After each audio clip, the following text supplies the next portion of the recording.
திருத்தணி அருகே மதுபோதையில் cellphone tower மீது ஏறி குழந்தையுடன் ரகளையில் ஈடுபட்ட நபரை சுமார் 6 மணி நேர போராட்டத்திற்கு பின்னர் போலீசார் பாதுகாப்பாக மீட்டனர்.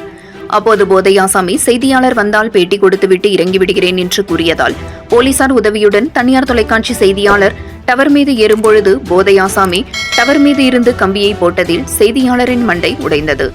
திருவள்ளூர் மாவட்டம் திருத்தணி தொகுதி பள்ளிப்பட்டு வட்டம் பொதட்டூர்பேட்டை பகுதியைச் சேர்ந்தவர் நெசவு தொழிலாளி முருகன். குடும்ப பிரச்சினை காரணமாக இருந்து வந்த நிலையில் 7 வயது மகனுடன் அதே பகுதியில் உள்ள செல்போன் டவர் மீது ஏறி தற்கொலை செய்து கொள்ளப் போவதாக கூறியுள்ளார்.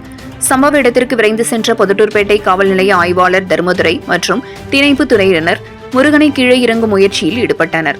மாலை 7 மணிக்கு டவர் மீது ஏறிய முருகன் நள்ளிரவு 1 மணி வரை கீழே இறங்காமல் போலீசாருக்கு தண்ணி காட்டி வந்தார்.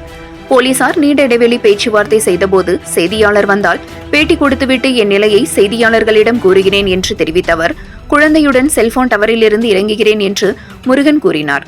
இதனையடுத்து தனியார் தொலைக்காட்சி செய்தியாளர் வினோத் போலீசார் அறிவுறுத்தலின் பேரில் சென்று நள்ளிரவு செல்போன் டவரில் போலீசார் மற்றும் தீயணைப்பு படை வீரர்கள் மேலே ஏறிக்கொண்டிருந்தனர்.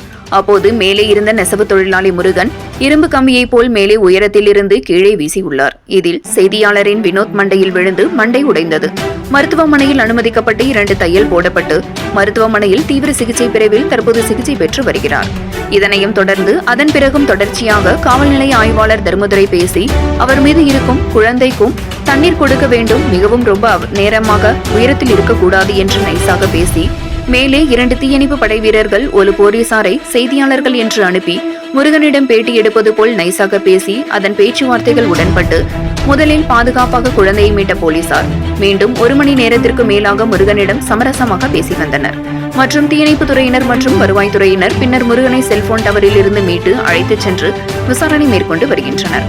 அப்போது போலீசார் அடுத்து செல்லும் பொழுது நெசவு தொழிலாளி முருகன் கூறுவது, இதே பகுதியில் கடந்த சில வருடங்களுக்கு முன்பு எனது மனைவி மகளுடன் ஏற்பட்ட தகராறில் என் மகள் நடவடிக்கை சரியில்லாததால் நான் அதனை தட்டி கேட்டேன். மனைவி என்னிடம் சண்டை போட்டுக்கொண்டு என் மகளை நான் பாலியல் தொந்தரவு செய்ததாக திருத்தணி அனைத்து மகளிர் காவல் நிலையத்தில் புகார் அளித்தார்.